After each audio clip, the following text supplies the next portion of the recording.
अंधेरी गली का रहस्य। ये कहानी है अनिरुद्ध मेहरा की, जो दिल्ली में एक प्राइवेट जासूस था। अनिरुद्ध के पास बड़े बड़े केस नहीं आते थे। उसका काम ज्यादातर छोटे मोटे जासूसी मामलों तक सीमित था, पति पत्नी के झगड़े, चोरी के केस या किसी गुमशुदा सामान की तलाश। लेकिन एक दिन उसकी जिंदगी ने ऐसा मोड़ लिया जिसकी उसने कभी कल्पना नहीं की थी।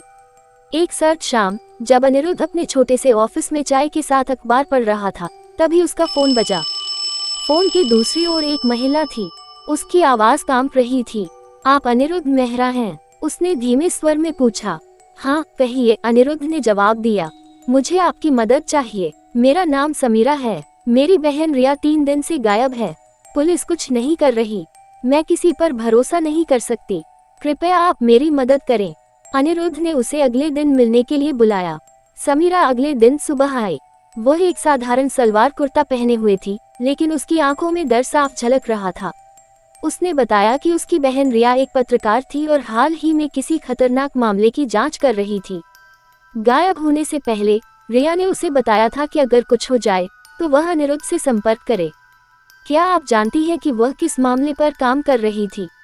अनिरुद्ध ने पूछा। मुझे पूरा यकीन नहीं है, लेकिन उसने कुछ अंधेरी गली का जिक्र किया था, समीरा ने कहा।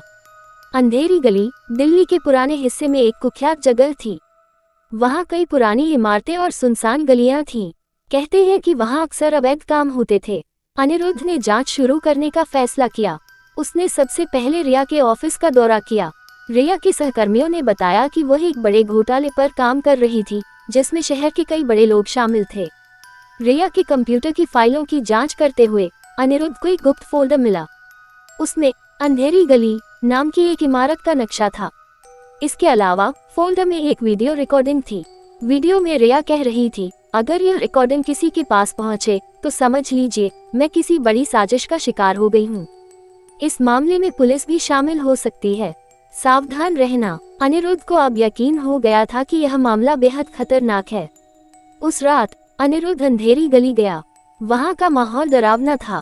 पुरानी टूटी फूटी इमारतें, सुनसान सड़कें और अजीब सी खामोशी। उसने देखा कि एक पुरानी हवेली में रोशनी जल रही थी। हिम्मत जुटाकर अनिरुद्ध उस हवेली के अंदर गया। अंदर जाते ही उसे अजीब सी आवाजें सुनाई दी, किसी के चीखने की आवाज और फिर अचानक सन्नाटा। उसने ऊपर की ओर देखा तो एक खिड़की से किसी का चेहरा झांकता नजर आया। वह चेहरा डरावना था, जैसे किसी ने उसका पीछा किया हो। अनिरुद्ध तेजी से बाहर निकल आया। अगले दिन अनिरुद्ध ने अंधेरी गली के पास रहने वाले कुछ लोगों से बातचीत की। एक बूढ़े आदमी ने उसे बताया, साहब उस हवेली के अंदर बड़े लोग आते हैं। रात को अजीब हरकतें होती हैं। लोग कहते हैं कि वहाँ कोई गुप्त बैठक होती है। कई लोग वहाँ गए लेकिन कभी लौटे नहीं। अनिरुद्ध को यकीन हो गया कि रिया इसी हवेली की सच्चाई उजागर करना चाहती थी। जैसे जैसे अनिरुद्ध जांच आगे बढ़ा रहा था, उसे धमकियां मिलने लगी। उसके घर के बाहर एक कागज चिपका मिला जिसमें लिखा था, जितना पता करना था कर लिया, अब चुपचाप अपने काम से काम रखो वरना। लेकिन अनिरुद्ध ने हार नहीं मानी। उसने समीरा को सतर्क रहने की सलाह दी और पुलिस को केस से दूर रखने का फैसला किया। आखिरकार अनिरुद्ध को रिया का सुराग मिला। अंधेरी गली की एक और इमारत में छानबीन करते हुए उसने रिया का स्कार्फ पाया। वहां उसे एक बंद कमरे का दरवाजा देखा जिसमें ताले लगे हुए थे। जब उसने दरवाजा तोड़ा तो उसे रिया बेहोश हालत में मिली। वह जिंदा थी लेकिन बुरी तरह डरी हुई।